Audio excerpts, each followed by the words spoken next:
28. Yan, Psalm chapter 28. Okay? Okay, Psalm chapter 28. So, nakalagay dito, verse 1. Ay, hindi, verse 6. Verse 6. Verse 6 hanggang verse 7. Okay? So, basahin natin sabay-sabay. Verse 6 hanggang verse 7. Sige, dun na. Yan, sige, basahin natin. 1, 2, 3, go. May the Lord be praised, for He has heard the sound of my pleading. Bleeding na, bleeding. Ulit. Okay, 1, 2, 3, go. May the Lord be praised, for He has heard the sound of my pleading. Then next, verse 7. The Lord is my strength and my shield. My heart trusts in Him, and I am helped. Therefore my heart rejoices, and I praise Him with my song. Next po, sabi dito, the Lord is my strength, my shield. Then my heart trusts in Him. And I am, ano yun? Natulungan pa ng Panginoon. Therefore my heart rejoices. Tingnan mo yung katabi mo. Nagre-rejoice ba puso niya? Yan, ka-rejoice ba itsura niya? Yan, di ba? Ano ba itsura ng ka-rejoice? Ibig sabihin, nag-smile, di ba?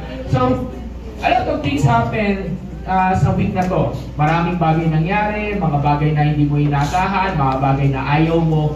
Pero at the end of the day, whatever happens to your week, always remember, God is faithful. Amen? Laging tapat ang Panginoon, ano man na nangyayari, nandun man ang sitwasyon, laging tapat ang Lord.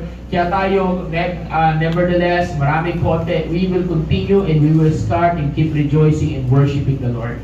And sa araw na to, yun ang gagawin natin. Magre-rejoice na tayo sa Panginoon. Who's ready to rejoice? Amen. Wow, who's ready to worship the Lord? Amen. Sige, can I call the worship team tayo magsimula?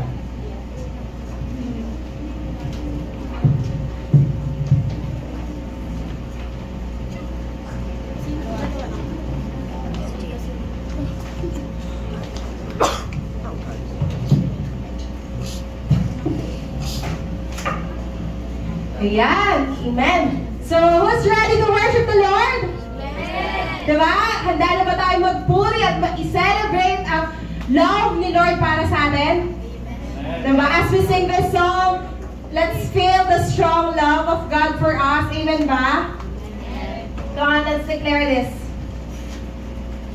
There's no life nor angels nor powers, present things or things in the future, like nor death nor any created thing could separate me from your love. There's no life nor angels nor powers, present things or things in the future, height nor depth nor any created thing could separate. Go on, let's sing this.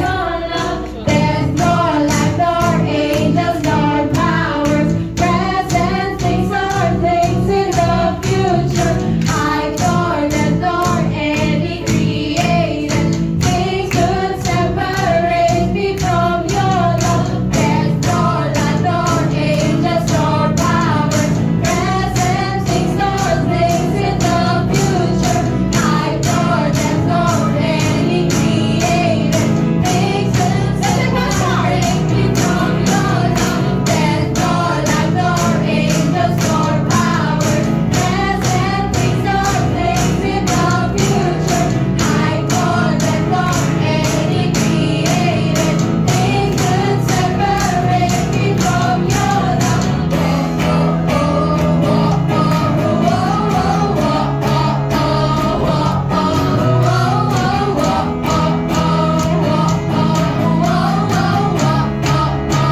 God, your love is so strong, God.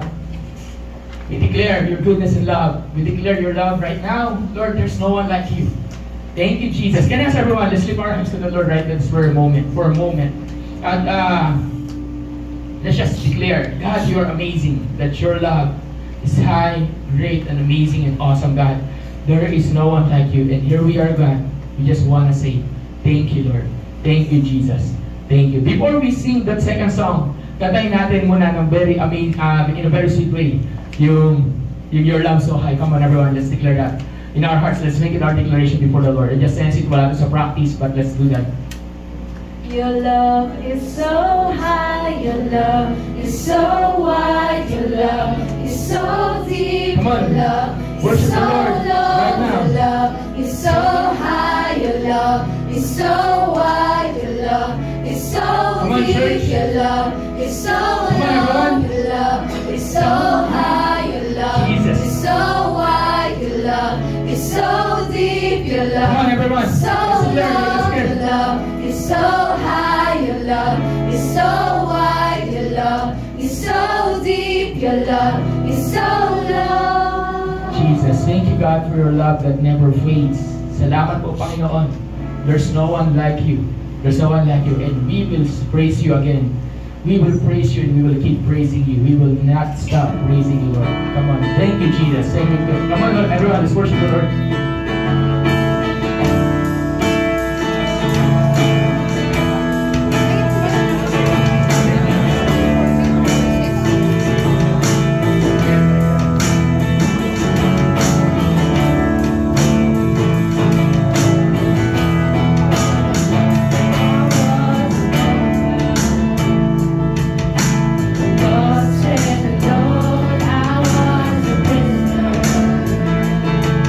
In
Hallelujah. Let's praise Him. Hallelujah, hallelujah. I praise you again. Jesus. Hallelujah. I know you can sing better. I know. Praise you But how are you going to sing this pag nasa harapan mo, Panginoon? Hallelujah, hallelujah. It's been a long time. Praise you again. When was the last time that we give our all out to God? Hallelujah, hallelujah. Come on, everyone. Let's declare it. For the last time, let's declare, Hallelujah, Jesus. Hallelujah, hallelujah. I praise you again. Hallelujah, hallelujah.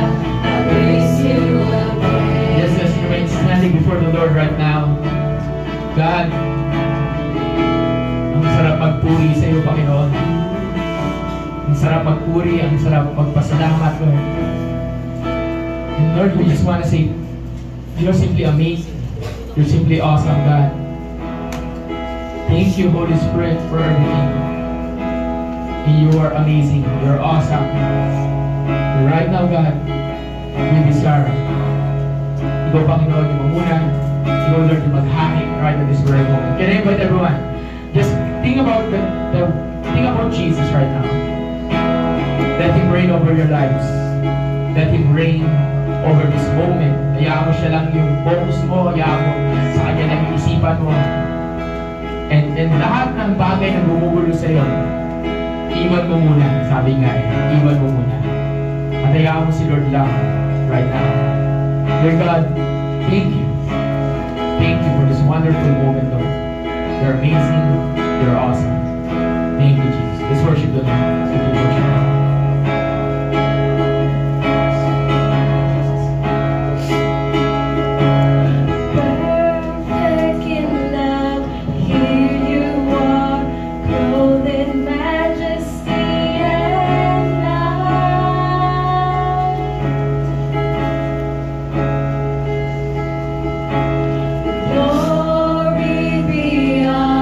Earth and sky, who is like the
Shout all you saints, shout like you know that we're in His presence. Shout like you know the King is in residence here. Shout on the earth, shout like you know that our King is risen. Shout like you know the kingdom of heaven is here.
the King, He is our Lord.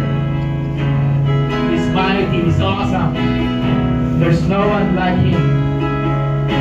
Thank you, Holy Spirit. Thank you, Lord, for this moment. And God, we just want to recognize and acknowledge. Can I ask you right now, just give Him thanks in your own words. Just give Him all the glory. Kayo lang, on your own words. Ano yung bagay na gusto mong pagpasalamat sa Panginoon? Ano yung bagay na gusto mong sabihin sa Lord? Thank you, God, for everything. Thank you, Lord, for everything, God. Maraming salamat, Lord, for your grace, for your mercy, Lord God. Thank you for everything. Thank you, Lord, for your grace and mercy, Lord. You're awesome. You're wonderful. You're glorious, God. Thank you. Thank you. Thank you. Sa mga anak ng Panginoon dito, can you hear my voice? And if you know that God has been so good in your life, you know God has been so good and merciful in your life, bakit hindi natin palakpakan ng ating hari? Hari ng mga hari, Panginoon. Come on, everyone. Why are we giving all the best of over that in this verse? You're amazing. You're awesome, Lord. Panginoon Diyos, maraming salamat, Lord. You are wonderful. In Jesus' name. Pwedeng malakas sa palapak, yung pinakamalakas sa palapak sa hari natin. Grabe. Okay, so ano na mga po, hindi yung katabi mo, kamayan mo, sabi mo, welcome. Grabe yung hari mo, diba? Okay, God is good. Grabe. Thank you, Jesus. Thank you, Lord. Sige po, tayo po yung makakaupo po. Okay, makakaupo na po. Tanap po tayo ng pinakamagandang pwesto. Okay, may isa pa tayong song, pero mamaya. Okay, mamaya na yan. But right now, we just wanna proceed. I believe, I just sense you love the Lord. So, can I ask, pwede bang gitian mo yung katabi mo, sabihin mo, mahal ka ng Lord? Yan. Yung isang malaking ngiti, diba, na mayroong mga ano. So, sa mga bagong dating, can I ask you, please wala sa likod. Can I ask you, wala mo nang bungi-bungi. Please prioritize natin yung church. Can I ask, mga leaders, pakisabihan yung mga nasa likod. Okay, wala mo nang bungi-bungi. Dalawang kabataan, wala sa likod. Ay, dalawang kulilit. Yan. So guys, sa mga bagong tayo, welcome natin yung mga kasama ni Kuya Eli sa ni Kuya Warren. Yan, guys, welcome natin. Yan, well, ang hirap ng pag-welcome ninyo. Yan, okay. Welcome po ulit. And welcome natin kasama ni Marian, si Maylene. Yan, okay. Yan, okay. So unlike last week, mas marami tayo, and next week mas marami pa rin tayo, pero nevertheless tuloy tayo sa ating pag-worship sa Lord. So, pansin nyo, magkahiwalay tayo ngayon. Decide namin na ganyan na muna to prepare para next week. Okay, so magkaroon muna tayo ng announcement. So, next week will be yung ating tinatawag na third week ng ating Purity Encounter. So, sabihin mo nga sa katabi mo, Purity Encounter. Ayan. So, third week tayo next week. So, sabihin ko na ano yung title. So, next week, ito yung pinaka-love seminar natin. Ito yung I've been needing yung mga young people to really bring your friends on that day. Pero hindi lang young people, but I will be needing everyone to bring your friends next week. Kasi katatapos lang ng love, ng Love Day, ng Hearts Day, February 14. Tapos lang, so maraming mga bagay-bagay na mga nangyayari tuwing February 14, di ba? So, on that day, 2 days after that, we're going to gather here to talk about love nga ba yung pag-uusapan natin? Hindi love, medyo i-sway tayo ng konti doon. We're going to talk next week about gray areas. Sabi mo gray. Gray, G-R-A-Y, gray. Pag-uusapan natin yung mga gray. Ano ba Tagalog ng gray? Wala, no? Wala Tagalog ng gray. Gray, G-R-E-Y. Gray, di ba? Bakit gray, Pastor? Kasi minsan, hindi malaman kung ikaw yung puti o ikaw itim. Minsan, gusto mo gray, di ba? At maraming pag-uusapan tayo na gray areas, which is only applicable to Christians and to those na, hindi na naman Christians actually, for those people that will hear this. And I'm hoping na on that day, next Sunday, let's gather, especially kung may shoota man, may relationship, wala, naghahanap, nagpe-pray o ano man, di ba? Mobilize natin sila. Yung alam, di namin alam paano namin ito gagawin. So, mga kabataan, mamaya mag-meeting tayo, mabilisan. Okay? Alam kasi nila meron next week. So, pag-pray lang natin. Okay? Dumating man o hindi, this will be something good. Okay? Sa mga young adults, I'm inviting you to bring your workmate, office mate, and also sa mga ating mga kuya, ate, if you want to bring your family, go ahead. This is something na very important for us, okay? So, very important, hindi lang for us, but for you, for our lives. Then, on February 22, sabihin mo February 22. February 22. Lakasan natin, February 22. February 22. So, February 22, magkakaroon tayo dito. This is open for everyone. So, kahit sa mga kasama nila Kuya Wari, Kuya Eli, welcome po kayo. Ang February 22, isang buong araw na retreat sa lugar na to. Okay? May pagkain po yun. At ang ating pag-uusapan, first time natin gagawin to, itong church, yung tinatawag sa'yo, hindi ko pa na-post yung, yung poster, bukas abangan ninyo, nagawa na. Rated SPG. Sabi mo, SPG. So what does SPG means? SPG means spiritually pure generation. Okay? So rated SPG, rated spiritually pure generation. On that day, we're going to have a retreat na ang focus natin ay sexuality. Okay? Purity. Ginagamit madalas ang salitang purity para itago talaga yung gusto mong ipakahulugan, lalo na pag ikaw ay preacher o ikaw ay nagtuturo sa simbahan. Pero ang talagang gusto mong pag-usapan doon ay sexuality.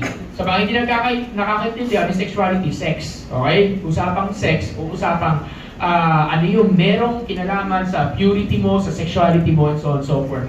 And honestly, responsibilidad ng simbahan, ituro yun. Kasi kung hindi ituturo ng simbahan yon, ang mundo ang magtuturo. Which is, ito yung pag-uusapan natin ngayon. Okay? Dito, last Sunday, tinapik ni Ate Mau ninyo yung pure heart. Blessed are those who are pure in heart, for they shall see God. Pinag-usapan natin na yung desire mo, anong desire ng heart mo. At kung puro ang desire ng heart mo, dapat ang priority ng puso natin, walang iba kundi makita si God. Amen? Na hindi mo kailangan mamatay bago makita si Lord. Dapat habang buhay ka pa, may desire ka na mapalapit, makilala pa, lumalim ang relationship mo sa Diyos. Amen ba? Amen. Diba? Ngayong araw na ito, pag-uusapan natin about sa mind naman. Next week, pag-uusapan natin ano ba itong gray areas na to, which is very, very, very important. Lalo na sa isang lumabas na balita kaninang umaga lang. Sa mga mahilig sa chismis, okay? Mahilig sa showbiz. Yan, break na raw. Okay lang ba ng ano? Best friend na babae? Pero, okay. Anyway. Hindi nyo alam yan. Okay. Best friend, patatu sila pareho, di ba? May asawa, fiancé. Okay. Hindi ko na papangalanan kung sino yun. Okay. Anyway. Diba? So, ibig sabihin, ang daming bagay natin na akala natin ito yung tama, ito yung dapat gawin. Sabi mo sa katabi mo, akala mo lang yun. Kakasama mo, akala mo lang yun. Yan. Ito ang topic na to. Next week, at lalo na sa 22. Ito ay, salamat kayo, hindi para sa'yo. Ito ay para sa katabi mo. Di ba? Sino ba yung katabi mo? Di ba? Ito ay para sa tao na sa likod mo. Ito yung tao para na sa harapan mo. Di ba? Wala itong pinipili ko, ikaw single, double, di ba, triple, di ba? Wala itong pinipili, may relationship, naghahanap o ano man.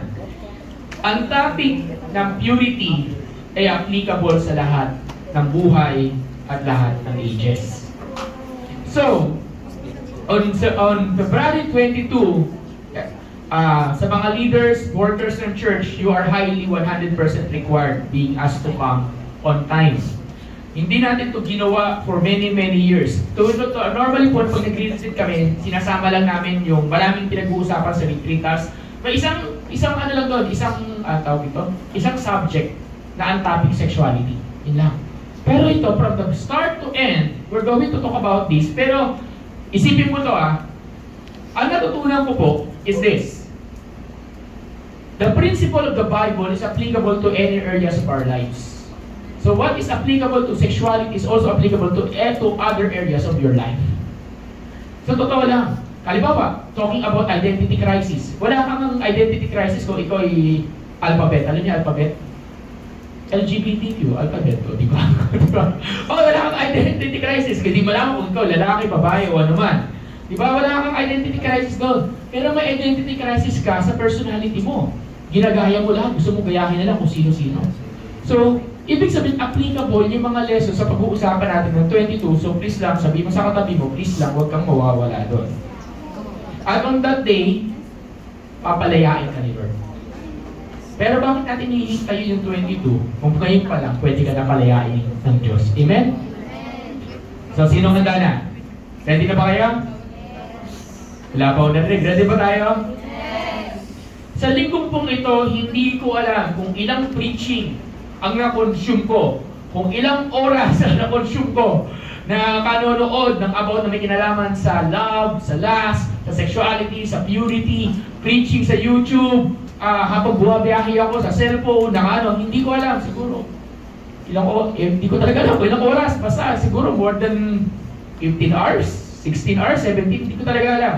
Pero marami yun. Habang nililinis ako ng bahay, naka-open yung YouTube, nakikinig ako. Habang nagbabiyahe, nakikinig ako. Hindi ko alam kung ilang oras. Kasi I'm planning, meron ako makukuha dito na ituturo sa inyo. Wala ko nakuha. Sariling, ano ko to? Sariling, tawag dito, meditation. So ngayon, magkakaroon kayo na appreciation sa isang pinakagasgas na Bible verse na ginagamit ng Kristiyano. Memorize na maraming Kristiyano, pero hirap na hirap tayong isabuhay itong Bible verse na to. Ano yun?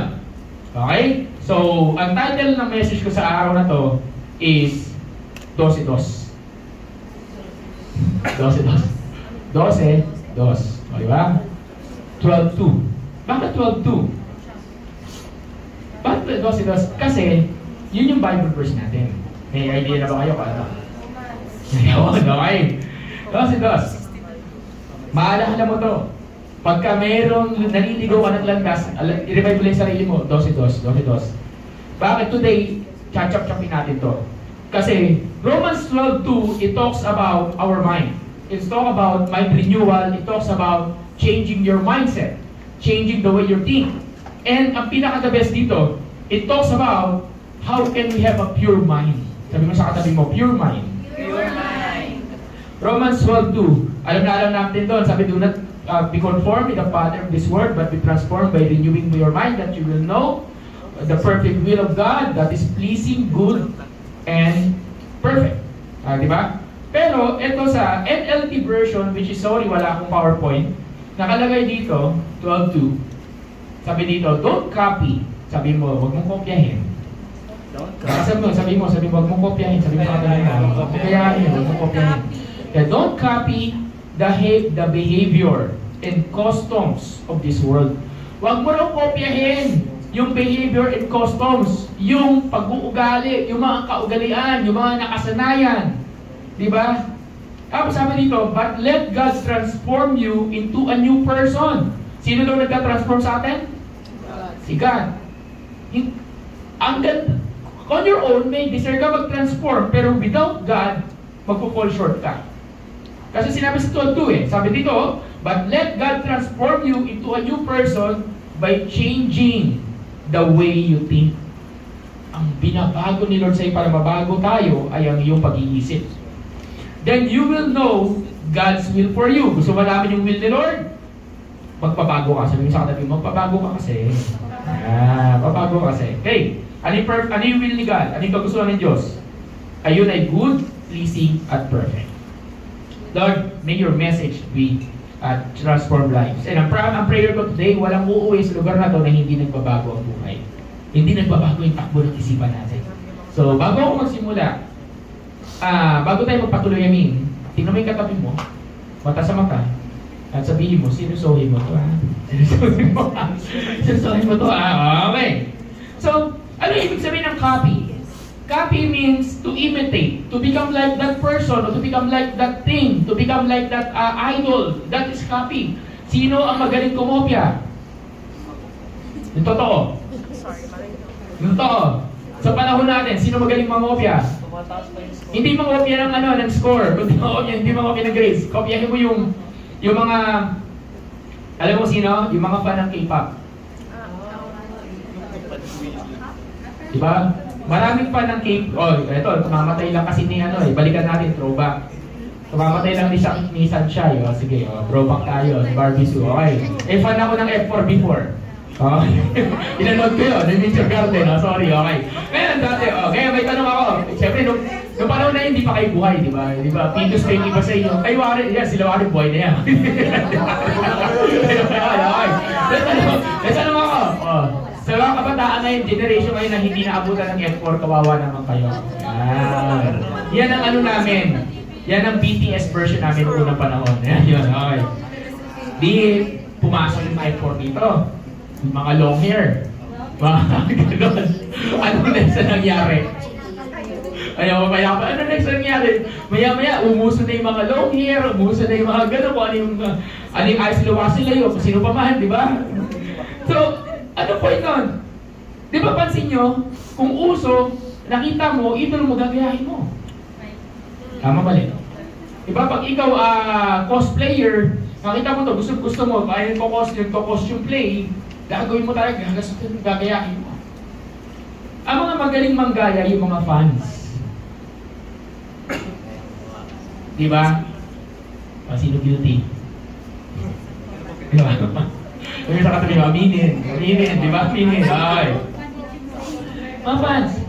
Kasi whenever we are idolizing something or someone, there's a tendency that kamopyahin natin. It's the same thing din. Hindi lang sa pag-a-idol, it's the same thing din sa atmosphere kung nasaan tayo. Sa ambience kung nasaan tayo.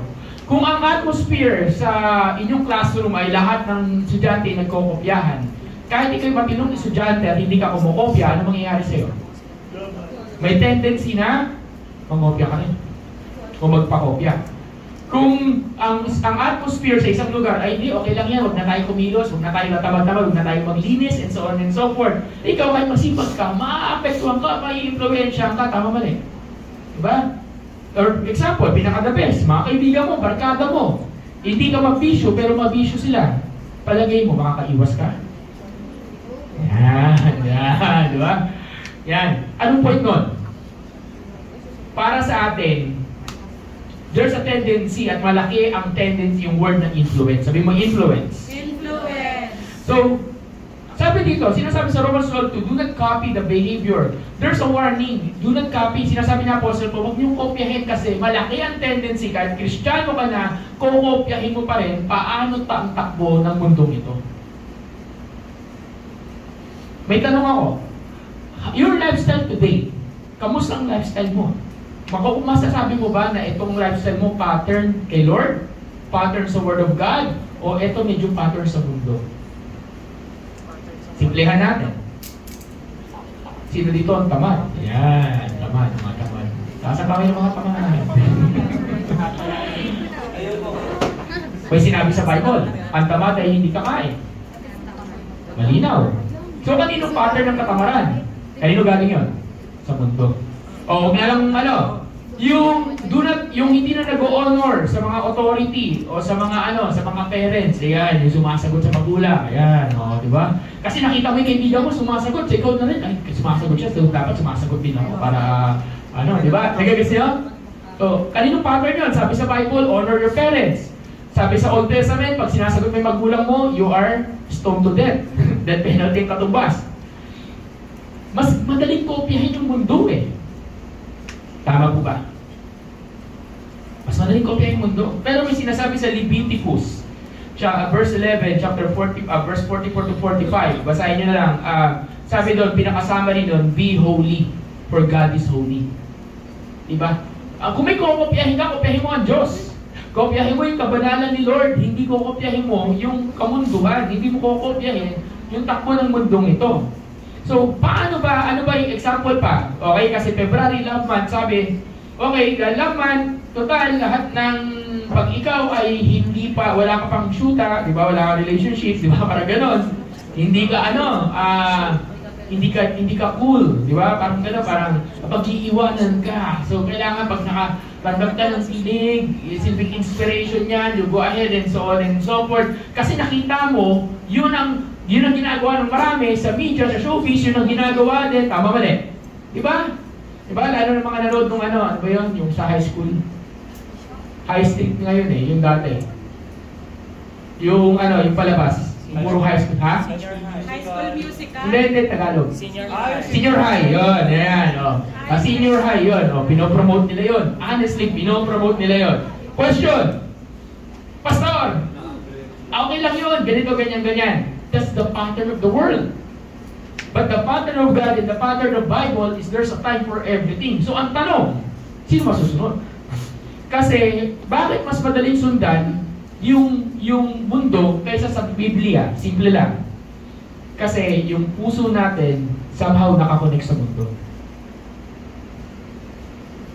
Kaya nga lahat ng masama, mukhang masarap sa simulan. Sabi mo sa katabi mo, alam mo na. Now you know. Now you know. So there's this command of God. Do not copy the pattern of this world. At isang bagay, isang way, paano ang ginagamit ng mundo, paano tayo makakakopya o paano natin maka-absorb yung mga bagay-bagay na yan is our mind. Is our mind. Everything starts in our mind. And one of the things, one of the factor na ginagamit dito, yung imagination mo. Yung the way you think. Kasi ganito, example, nagsabi ako sa inyo ng apple. Ano nakita mo? Ano nakita nyo? Sa apple, ano nakita nyo? Naging apple. Oh, nakita nyo banana, ano nakita nyo? Nakita nyo ba yung picture ng apple? Nakita nyo ba yung picture ng banana no saging? O nakita nyo apple, A-P-P-L-E. Letter ba nakita mo o picture? Yung totoo? Picture. Kasi our mind is ganun nag-work. Your imagination was created by God. Okay? Hindi mundo yan. Ang problema, yung imagination natin, ang dami natin na-absorb. Kaya minsan, nakakapag-isip tayo o nakakapag-imagine tayo ng mga bagay na either walang kwenta, either madumi, either kalat, either toxic, o kung ano-ano pa. Tanong mo yung katabi mo, anong nasa isip mo ngayon? Yan, di ba? Ano nakatawa sa utak mo ngayon? Di ba? Ganyan. Mula sa pinakasimpleng bagay hanggang sa ano tumatakbo sa isip mo. Minsan, hindi natin mag-gets. Di ba? Parang, minsan, nakatuwa ka na, ipasa pa rin, nakatuwa ka. Kasi nakatuwa nga. Minsan may pumapasok pa rin isip, may pasok pa rin bagay dyan. Lahat ng bagay na meron ka nakikita mo sa paligid mo, it all started with an imagination. It all started with imagination. An idea is also an imagination. So therefore, what the enemy is trying to do is this. Gagamitin niya ang isipan mo. At gagamitin niya madalas ang iyong imagination. He will let you think of the things na hindi ka aya-aya at against sa sinasabi ng Bible. Isang number one, isip tayo ng number one example. May napanood ka. Minsan yung napanood mo, hindi ka aya-ayang bagay. Tapos, natagal mo na siyang napanood. Matagal na panahon na. Nakalimutan mo na. Pero may mga moment na kahit hindi mo siya iniisip, bigla siyang papasok sa isipan mo. Sino nakaka-relate? Oh, sige, ako lang. Wala nakaka-relate sa inyo? Ganon. Meron ka na experience na hindi maayos. O kaya, minsan may kaaway ka. Diba, hindi mo siya magantihan. Anong ginagawa mo? You're using your imagination. Binabato mo siya. Hindi-hindihan mo siya, pero sa mind mo, inuupakan mo na. Hindi nakaka-relate. Diba? Diba, mind mo, binubura mo. Diba? Diba, tama ba eh? Diba? Sabi mo sa katabi mo, ikaw yun, hindi ko ba yun? Diba? That's just kasi that's how the enemy works. The enemy works one, and ito pa yung malala, mga kapatid. Ito yung malala. The more you think about it, the more na lumalalim siya, the more na nagkakaugat yung bagay na yun. Kaya minsan, kahit tapos na yung galit, yung offense, naiinis ka pa rin sa tao na ka-offense sa'yo. Bakit? Kasi inisip mo nang inisip. Diyan kasi tabi mo sa katabi mo, isip ka kasi ng isip. Diba? The more you think about it, the more na lumalalim yung ugat. Anong tawag doon? Stronghold. Tawag doon mindset. Kaya may mga tao sa buhay natin na ang statement ito. Dito na ako lumaki, dito na ako pinanganak, dito na ako mamatay. Hindi ako magbabago ng anong next. Hindi ako magbabago ng reliyon. Hindi ako sasama sa iyo. Ewan ko niyan. So, narinig niyo na ba yan? Ako narinig ko na yun. May ganun statement, di ba? Dito na ako. Bakit ka ba? Liga, sama ka sa church. Hindi. Ganito ako. Dito na ako mamamatay. Bakit? Mindset. Sabi mo, mindset. Lakasan mo, mindset.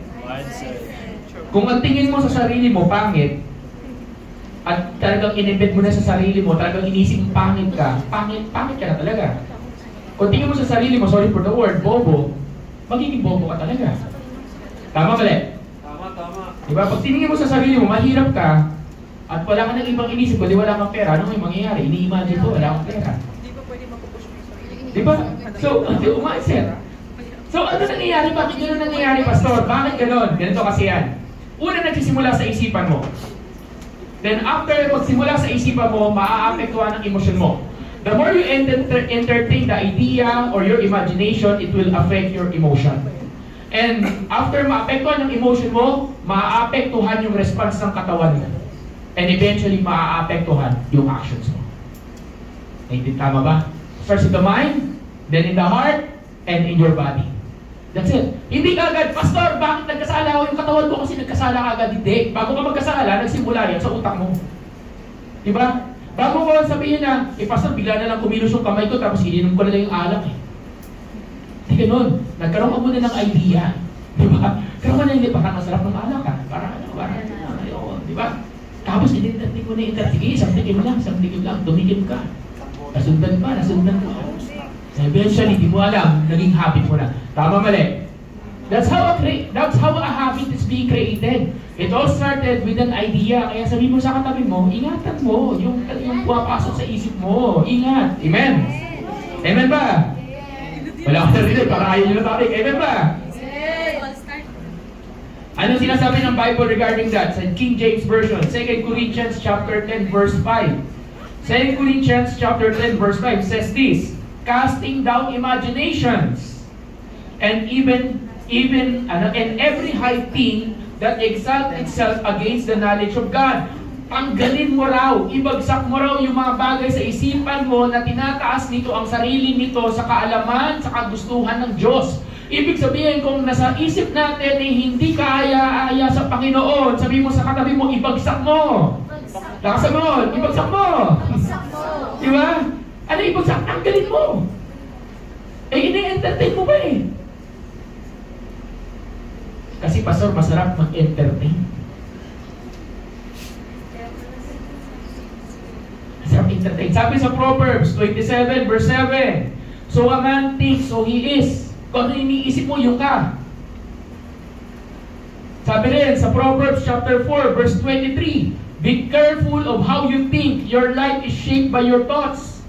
Kung ano iniisip mo, doon naging takbo ng buhay mo. Kaya ka ganyan, kasi ganyan ka mag-isip. Hindi naman sa pagkakalaw sabi, kaya pala. Kaya pala. Sino nakaka-relate sa teaching na to? Diba? Kaya pala. Kaya ka ganyan eh. Kasi yan ay epekto ng mga decision mo sa nakaraan. Sino ka ngayon ay dahil sa mga paano ka mag-isip. Amen? Pastor, hindi ng pure mind. Kadalasan sa atin, kahit mga Kristiyano, mas pinipili natin mag-isip ng mga bagay na basura. Saan Pastor nang gagaling yan? Ano ang iyong pinapanood? Ano ang iyong pinapakinggan? Example, doon na tayo sa music. Music na lang. Amen. Sige, Lord, music. Game. Game kayo? Game. May idol tayo. Idol mo to eh. Okay. Idol mo to. Okay.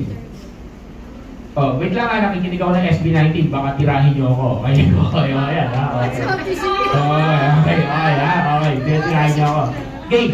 Meron silang lumabas na na yung song nila, yung single after ng Gento. Moonlight. Noon na hindi ko naiintindihan. Okay, sabi ko, okay yung dance nito, okay yung vibes, okay ganito, music, ganyan. Okay. Honestly, muna pinapanggaw ko siya. Then, binasa ko yung lyrics. Then, inintindi ko yung lyrics. Then, alam niyo ba meaning doon? Alam niyo ba meaning doon? It's having sex. It's having sex. Under the moonlight. Having sex. Oh, diba? At tumahimik ang simbahan. Si sikat na dinadayo ng mga tao. May napanood ko lang, baka tirahin niyo ako. Okay, napanood ko lang. Okay. Sa isa niyang concert na malaki, may isang kabataang babae umiiyak. At sabi niya, yes, kasi napakinggan ko rin ng live, itong kantang ito. Yung may title na Summer, something gano'n. Basta yun. Okay. Umiiyak siya. Kasi nakita ko yung idol ko. At hindi ko na pinapakalanan kung sino to. Okay, pero may ideya ka. Siguro iba sa inyo may ideya kung sino to. Okay. Umiiyak siya, pinakinggan kasi first time niya na pakinggan. Pangarap niya pakinggan ng live itong kantang nito. Pero yung lyrics ng kantang yun is having sex with her boyfriend.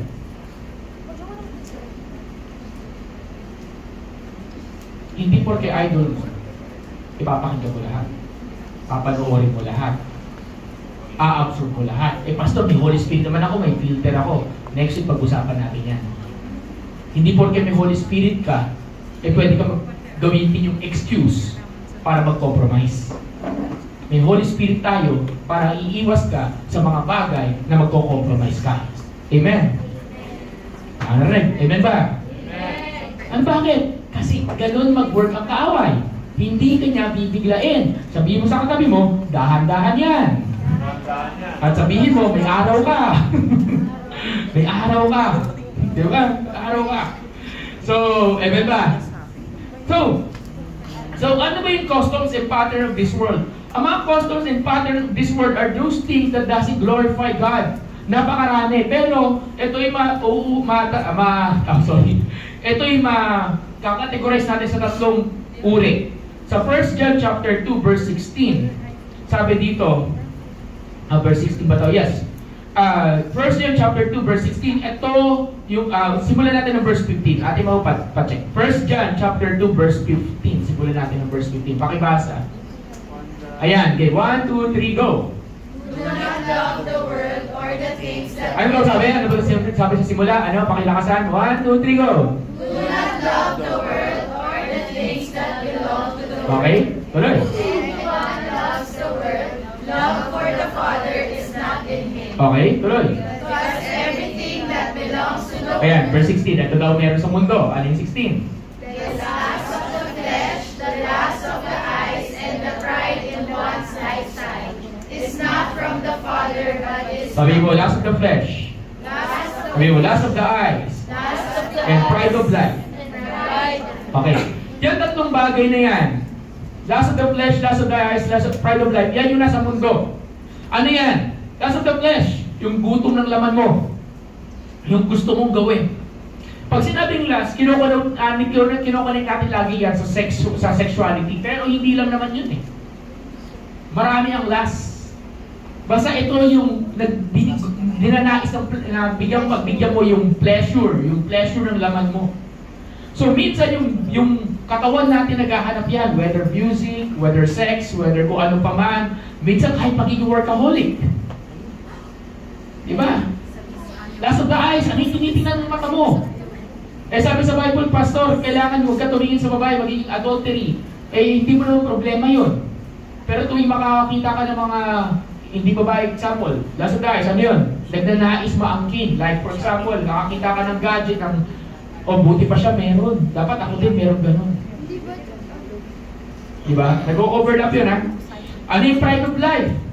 Yun nga, pride. Masyado ka mataas. Anything in this world, magpo-fall sa tatlong kategory na to. Lust of the flesh, lust of the eyes, and the pride of life. Ibig sabihin, these three things doesn't glorify God. Ngayon may tanong ako, ang nasa isipan mo ba, masasabi mo ba na it will glorify God? Yung bagay na iniisip mong gustong gawin, does it glorify the Lord? O yung bagay na ginagawa mo ngayon, does it glorify God? Tingnan mo yung katabi mo. Tinigan mo lang. Sabihin mo, alam mo na yan, kapatid. Alam mo na yan. Diba? Alam mo na yan. Marami sa atin, kung pwede wag lang pag-usapan, huwag nang pag-usapan. Bakit? Kasi tinatamaan ka. Sabi sa 2 John 2:15, no? Huwag mong mahalin ang bagay na nasa mundo. Ano ulit? Huwag mong mahalin ang bagay na? Sa mundo. Bagay na? Nasa mundo. Hindi bakit na nila sumasagot. Ulit na, huwag natin mahalin yung bagay na sa mundo. So, huwag natin mahalin yung bagay na sa mundo. Question. O, tamaan na tamaan. Pag sinabing kung yung relationship mo tinuturuan ka gumawa ng hindi tama, whether ito ay MU, whether ito ay mag-un ka lang, flirting, o barkada, o ano man, may question ako. Handa mo maisuko? Yeah. Sabi ng barkada mo, sige, bumana tayo. Kopya na tayo. Ganon. Handa mo isuko. Huwag mong mahalin. Sabi mo sa katabi mo, huwag mong mahalin. Diba? Huwag mahalin. Yung idol mo, ito kinakanta, ito ginagawang movie, ganyan, hindi nakaglorify kay God. Tutuloy mo ba? You cannot love God and love the world. Kapatid, listen carefully. You cannot love God and at the same time love the world. You cannot do that. You must only choose one. Kaya ang ginagawa ng Diyos, nag-aayos siya. Inaayos tayo kasi mahal tayo ni Lord. Amen? Ganun siya. Kaya nga sabi doon, next verse, sabi doon, is this, but let God transform you. Tanong, willing ka ba magpa-transform? Handa ka ba magpabago? Handa ka ba magpa-correct? Handa ka ba magpaayos? Tanong yung katabi mo, handa ka ba? Handa ka ba? Maraming bagay sa atin, kung pwedeng iwasan at hindi pag-usapan, huwag na pag-usapan. Bakit? Kasi ayaw natin magpabago. Gusto natin magpabago. Gusto natin umayos ang buhay dito. Sino dito gusto umayos ang buhay? Amen. Sino dito gusto umayos yung direksyon ng buhay niya? Amen. Ba? Tanong, willing ka bang magpaayos sa Lord? Kasi gusto mo umayos, ayaw mo namang gawin yung papagawa sa Lord. Example, mga estudyante, mga sinasama mong mga barkada, mga bastos. Tapos sabi mo, sila lang barkada ko ina ko, sila tumanggap sa akin. Gusto mo ayusin ang buhay mo. Ano kailangan mo gawin? Sabi ng Lord, gusto mo ayusin ang buhay mo, bitawan ang barkada mo. Tanong, kaya mong bitawan? Yan. At ang church ay tahimik. Saya ng Romans 12:2. Willing ang Diyos magbaguhin tayo. Willing ang Diyos ayusin tayo. Willing ang Diyos lagyan ng direksyon ng buhay natin. Ang tanong ko, kapatid, is this. Welcome po. Ang tanong ko is this. Willing ka ba magpaayos? Kasi kahit gaano ka willing si Lord, ayusin ka, kung ikaw mismo ayaw mo, wala siyang magagawa. So, suffer the consequences of your actions today. Sabi sa 2 Corinthians chapter 3, verse 18. We are being transformed into the image of Christ. Sabi sa Ephesians chapter 6, verse 24. Sulat nyo na lang yung Bible verse, okay? Ito, basahin natin. Ephesians chapter 6, verse, chapter 6 ba? Don't break. Hindi ko naintindihan sa sarili ko sulat. Either Ephesians 4:24 or 6:24. Yan. Tingnan mo nga yung let the Spirit renew you. 6, chapter 6.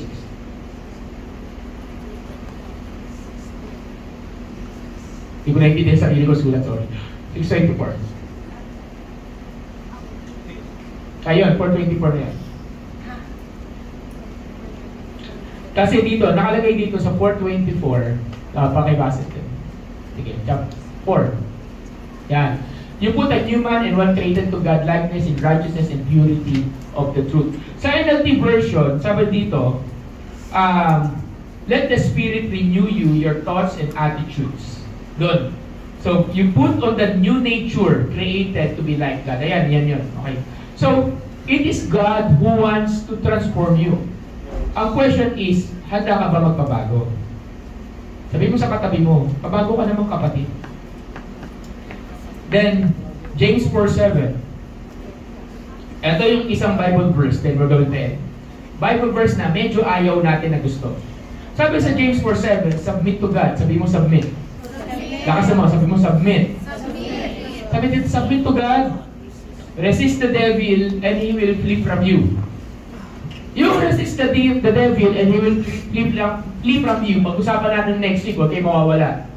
But meron dito unang-unang command si Lord, which is submit. Sabi mo submit. Sabi mo submission.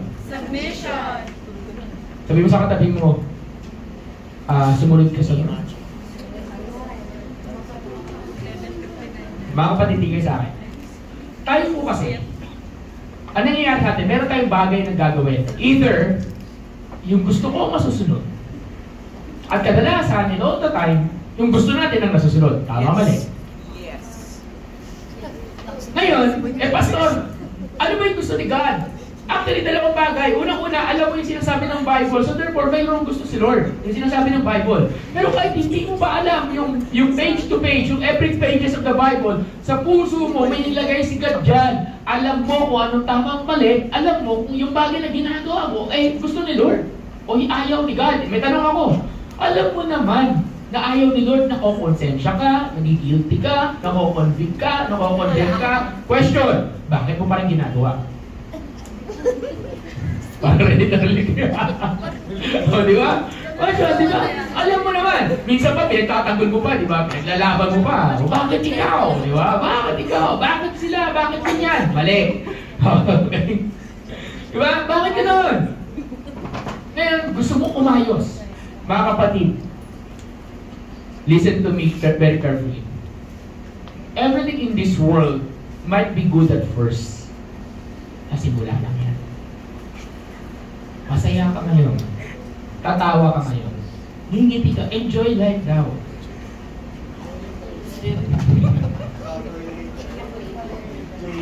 Pero mas malaki ang consequences ng regret. Darating ang panahon na sasabihin mo, sana inayos ko na. Sana di ko na ginawa. Sana. Sabi mo sa katabi mo, makinig ka. Huwag ka yan. Makinig ka.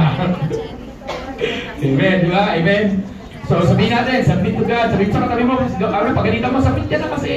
Submit to God. Diba? Submit to God. Diba? Okay. So may question ako. In our last part, bago tawagin yung worship team. Sino sa inyo ang handa magpaayos sa takbo ng isipan? By the way, gusto mo malaman yung will ni God, yung good, pleasing, and perfect, matatanggap mo lang sa buhay mo yun once naalay yung isipan mo sa Lord. Kasi kahit anong ganda ng plano sa inyo ng Diyos, kung hindi ka sumusunod sa Kanya at wala kang planong sumunod sa Kanya, hindi mangyayari yun. Mga kabataan, makinig mabuti. Masaya ka ngayon. At ikaw ay masaya, nagkasaya, enjoying life, whatever, enjoying love, kilig moments, and so on and so forth. And whatever. Pero, it just takes one moment in time para masira ang kinabukasan mo. It just takes one moment, one wrong decision. At hindi mo pwedeng sabihin sa akin, Pastor, hindi sa akin mangyayari yun. Ang Holy Spirit na sa akin, mapaligiran sa katutak ng hell. Marami akong prayer warrior. I don't care. I don't care. At so those people who can hear na naglalaro ka na hindi mo, minsan, hindi naman ako mahuhuli, o kaya ano, ngayon lang naman yan, di ba, mga ganon, gray areas. I'll tell you, do not play with the fire because you will get burned eventually. Do not try the devil kasi mas mautak sa iyo ang demonyo. Amen? Kung kala mo mautak ka, mas mautak. Kaya ang gulo ng buhay mo kasi mas mautak sa iyo sa Satanas eh. Dami mo wrong decision. Sabi sa katabi mo, ouch! Aray! Aray! Okay. So today is the day of our freedom. Amen. Do you believe that? So handa na ba kayo magpabago ng isipan? Yes! Madali lang naman eh. Madali lang. Ito na yun. Pag binigay ko itong Bible verse na ito, tapos na tayo. So sabi doon, God is ready to change you. Paano? Babaguhin niya yung way of your thinking. Pero paano pa dapat yung way ng thinking natin? Ang way ng thinking natin is this. Wait lang. 8. Philippians chapter 4 verse 8. Ito na alam niyo na to. Philippians chapter 4 verse 8. Basahin natin. Okay.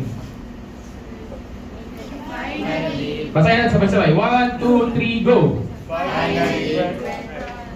Sige, basahin natin. Whatever is true, whatever is honorable, whatever is just, whatever is pure, whatever is lovely, whatever is commendable, if there is any moral excellence, and if there is any praise, dwell on these things. Diba? Sabi dito. Yan. Sabi dito, ganito, ito ang takbo ng isipan natin. At ito, ang way ng pag-iisip natin. Question. Kung ipabalance mo, ipabase mo yung way ng isipan mo at mga tumatakbo sa isip mo, imagination, ideas, or what, ito ba ay, masasabi mo ba, pumapasok dito? Ito ba yung makatotohanan? Ito ba yung ka-honor-honor? Ito ba yung tagal ng Diyos? Basta yun. Okay. Ito ba yung pure? Malinis ba yan? Kaibig-ibig ba yan? Kapuri-puri ba? Ayan o, if there's any moral excellence, may moral ba yan? Question. Panlangit ba yan? Colossians 3:12. Len, paper. Ay, si Leo na, Leo paper. Colossians chapter 3 verse 1. Ay, hindi pala yan. Hindi pala 3:12. Sorry. 22 pala. Hindi ko maintindihan sarili kong sulat. Okay.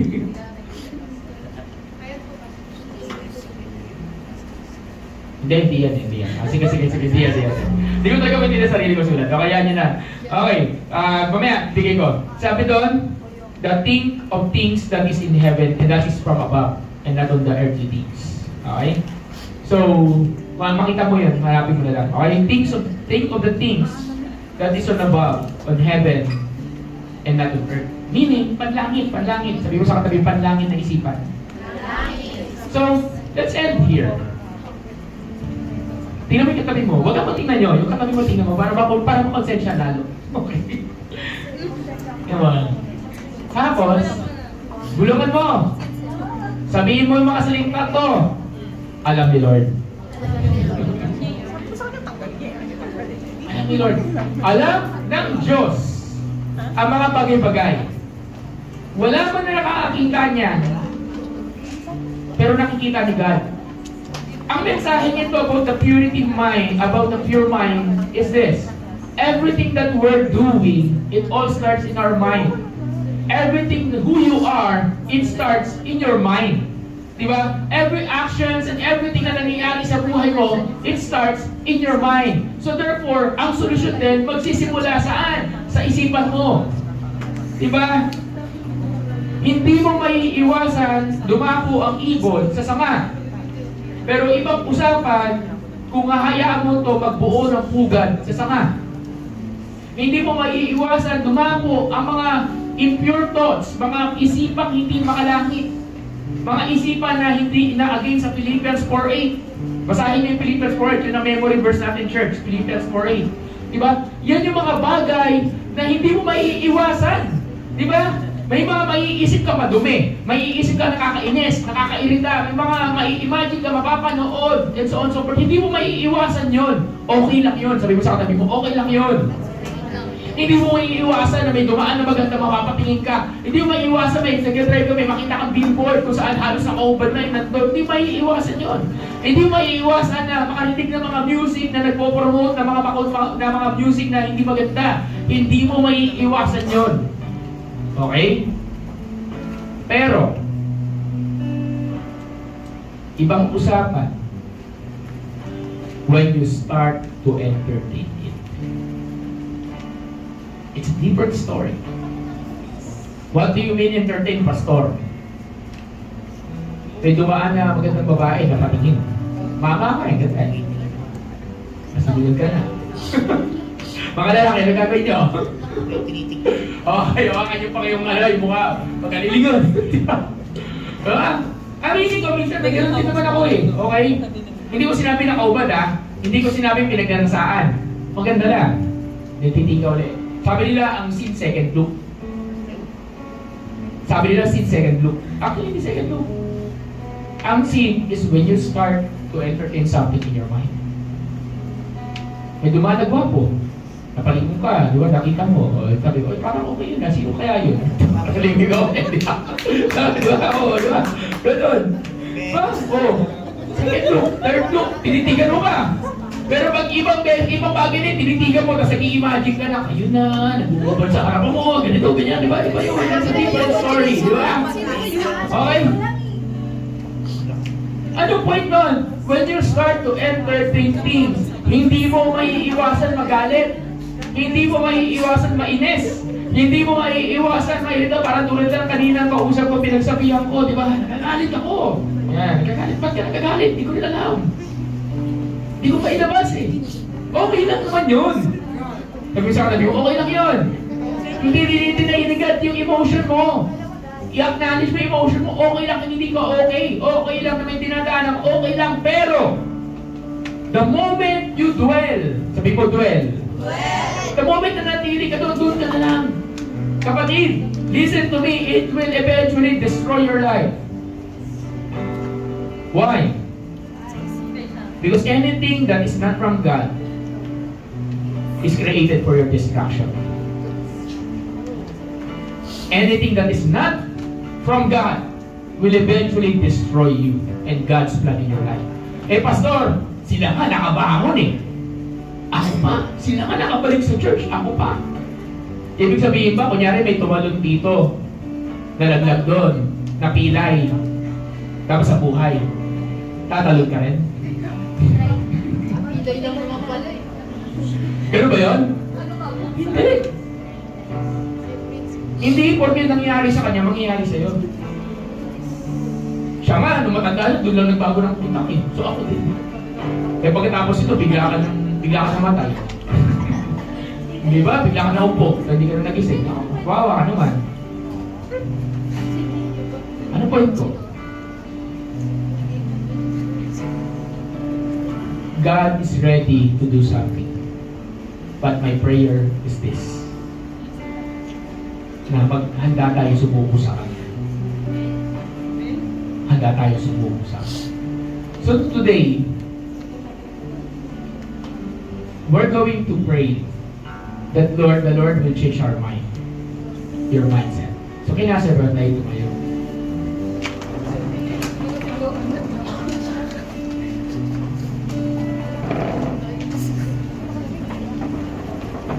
You're amazing, Lord. You're amazing.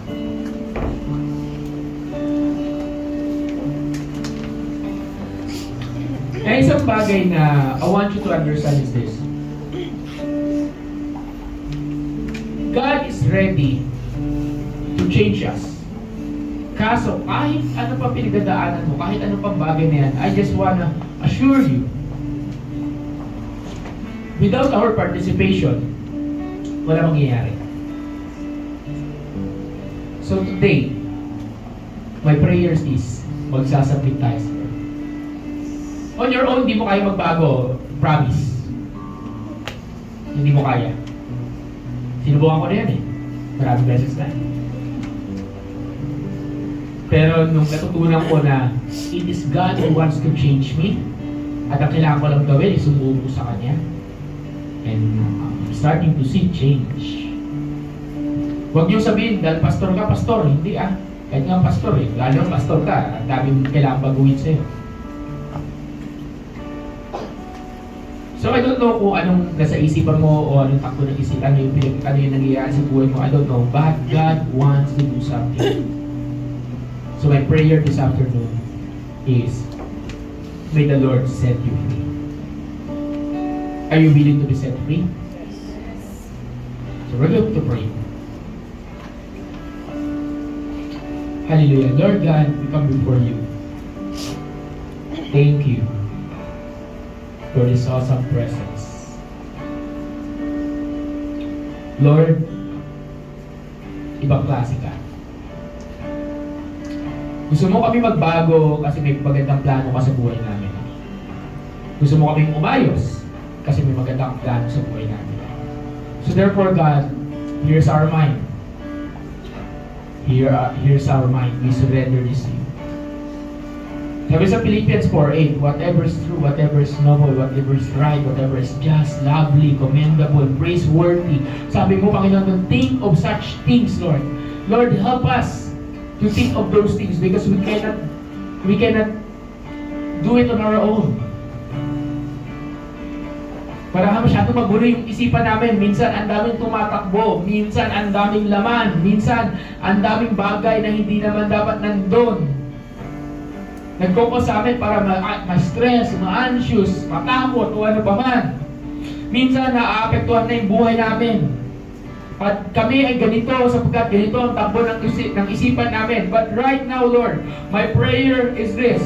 Today, may you set your sons and daughters free. Today, I pray that destroy every bondages and strongholds and mindset, Lord God, na hindi naka-align sa word mo. Today, I pray, God, that in the power of the Holy Spirit, there will be a start of change, of renewal of mind, that it will start with that simple decision. Ang decision, kapatid, is this: ayoko na nito.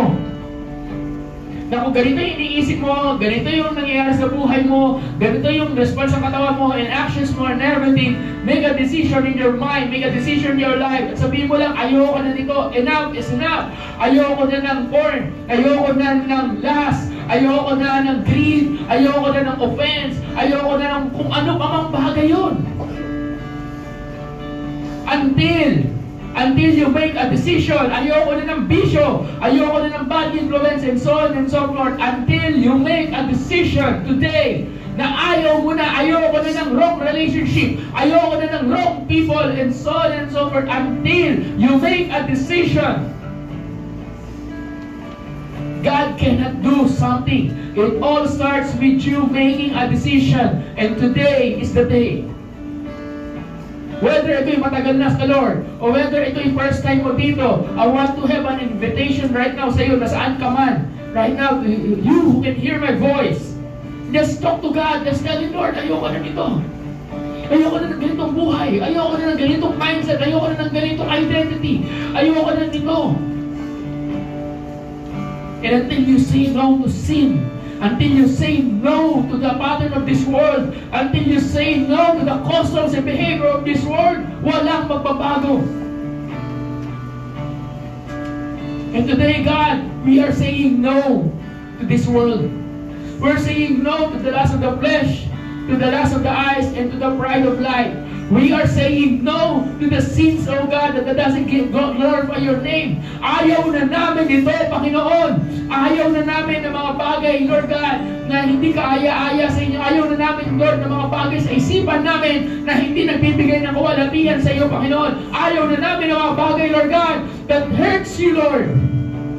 Ayaw na namin ng mga isipan na hindi paglangit. Starting today, here's my brothers and sisters, God. I submit them to you. Can I call the worship team? Kantahin lang natin itong song na to right in this word moment. Can I ask si Helen dito? Pero sa baba na lang kayo. Come on, let's sing. And can I ask to close the lights? Let's have a moment. And I want you, as we sing this song, I want you to have a moment of just talking to God and just worshiping and just loving Him, just falling in love with Him. And let's sing this song.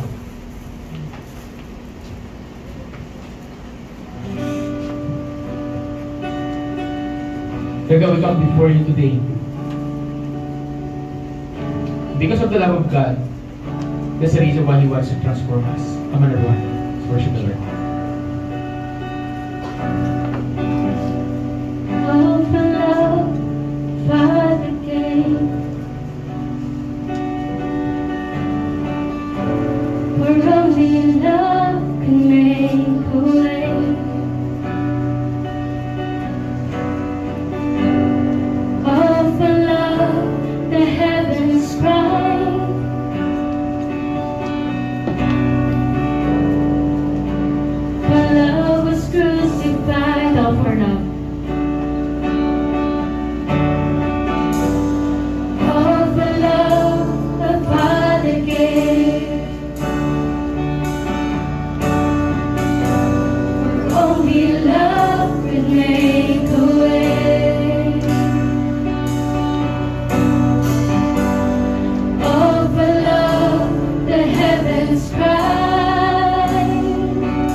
If only I asked, oh, how many times have you heard me pray? Draw near to me. We sing everything. Everything I need is you.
hindi, meron tayo offering para later on yan.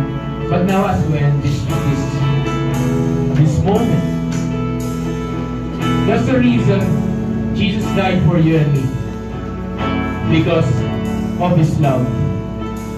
At kasama ng love na yun, sabi nga, God loves you so much that He accepts you for who you are.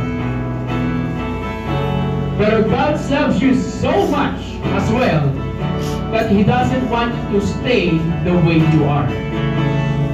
And the only way that we can be transformed from glory to glory to the image of Christ is through His power, through His grace, through His Word. Sa pamamagitan lamang ng Diyos, kaya tayo pwede magbago. Sa pamamagitan ng Diyos, kaya tayo pwede magbago ang buhay mo, kapatid. Ngayon ang tanong ko, sa hapon na to, ano ang desisyon na gagawin mo? Hayaan, bibigyan mo ba ng pagkakataon ng Lord na baguhin ka? Sa bawat isa nakakarinig dito, bibigyan mo siya ng pagkakataon na take over your life. That He will start to lead you. He will start to teach you. He will start to transform you. Hindi biglaan, hindi overnight, pero little by little, unti-unti. And one day, you will testify, God has been so good. God has transformed me. God has changed me. So Lord, maraming salamat po. And today, here we are, surrendering everything into your hands. Today, here we are, God, surrendering our mind, our lives to you. Sa mga anak ng Lord na nagsasabi na ako gusto kong mabago, gusto kong kayanan Diyos sa maghari sa isipan ko, sundin niyo ako ng simpleng panalangin nito. Sabihin natin, Panginoong Diyos, sumusuko ako sa inyo. Ang aking isipan, ang aking puso, lahat ng aking pagkatao. Simula sa araw na to, pagharian ko ninyo ang aking isipan. Pahintulutan ko ninyo bago mabago ako. Simula sa araw na to, ikaw ang maghangin. And yung isipan ko, Lord, dinidedicate ko lamang sa iyo. Give me the strength to overcome. Come on. Give me the strength to overcome. Give me the strength to overcome any temptation na iba doon ang kaaway. And starting today, I will walk what is pleasing to you. I will walk in holiness. I will walk in purity. Just let me pray for you. Lord, maraming salamat. And that's our prayer, that we will walk in holiness and we will walk in purity. Thank you, Lord. Simply amazing, simply awesome. In Jesus' name, amen. Pagkakali natin para pakilala ko kung magkakasigaw. Can we go around at sabay natin ang bawang isa sa iyo mula doon mahal ka ng Panginoon? Thank you, Lord. Okay, as we have our attitude and ask to pray for the offering prayer for the offering. Prepare nyo na rin yung offering natin bago tayo mag-picture taking, okay? So overtime tayo ng konti.